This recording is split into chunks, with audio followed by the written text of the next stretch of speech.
What is up, everybody? We are here today to react to the trailer of Witch Hat Atelier, which is coming out this coming spring season, so about a month away. This is one of our most anticipated new shows of next season of anime, as well as just this year of anime in general.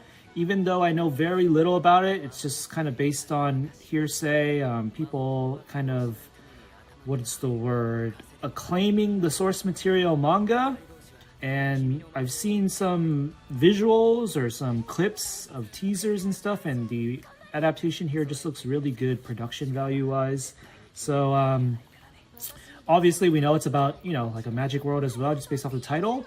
But we're gonna watch the trailer here, the official trailer, and it's gonna be our first kind of exposure to anything specific about this show, and it will set our kind of expectations and anticipation for when the show actually premieres. So here we go. I'm pressing play now in 3, 2, 1. Long ago, magic wasn't something special. Coco was born as an outsider.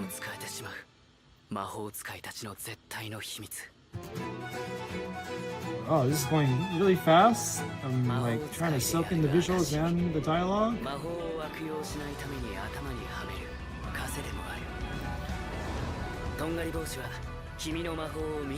This it's kind of giving off the vibe of like a more practical magical world. He's talking about you have to like actually draw incantations with like ink and stuff.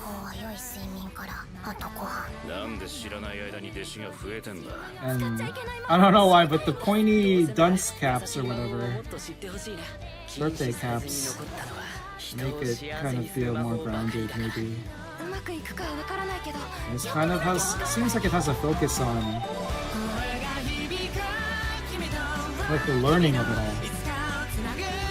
These other characters coming off as like fellow apprentices.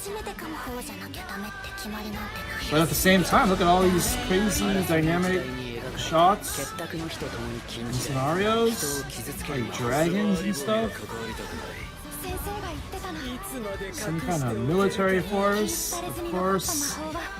Villainous characters. Oh my god.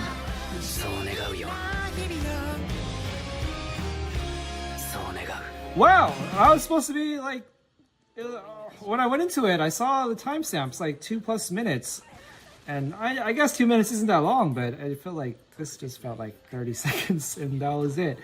I don't know what to say, just based off that. It was jam-packed with stuff, and I was expecting it to feel longer, but yeah, I guess just rehashing original thoughts. The production values look really good.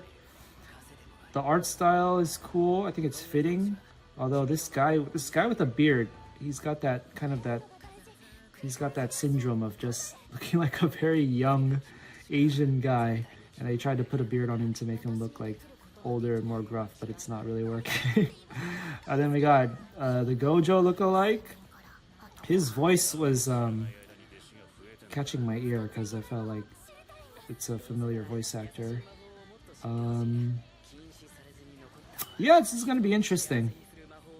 No idea what the like conflict would be.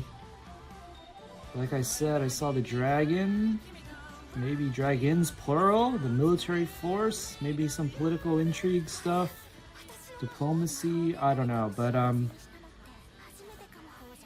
yeah, it's kind of giving me like a mixture of Kiki's Delivery Service and more dynamic stories, like a shonen or something. What else is there to say? And look, I just paused on this shot. He's got his fountain pen literally in battle or in action, so that seems like an interesting point, because he had the line about having to draw it in ink, and I don't think I'm seeing any wands or anything, so it looks, oh yeah, this guy has a fountain pen or whatever too. That's a really interesting spin, replacing the wands and staffs with fountain pens or just pens, and that gives way to kind of depict the really cool subculture behind the geekdom behind fountain pens and stuff that, of course, Japan is really privy to, because that, you know, bleeds into like the whole manga industry in general. I really like the uniforms of the military people here, and I kind of like the dunce caps in terms of how it gives this series a unique image. Like, ordinarily I would be like, it's not like I like it to the point where like, oh, I would replace every single design of a mage I see and give them a dunce cap. But for this show in particular, I feel like they're etching out their own identity with it pretty well. Seeing this person flying with a kite too, so I'm liking the kind of the analog integration. So yeah, looking forward to this show, everybody. Witch Hat Atelier. Oh, I paused on this shot too right here, where they're like more traditional witch hats, but at the same time you can kind of see how they could be interpreted as the dunce caps, because they're still pointy, you know. They've always been pointy witch hats.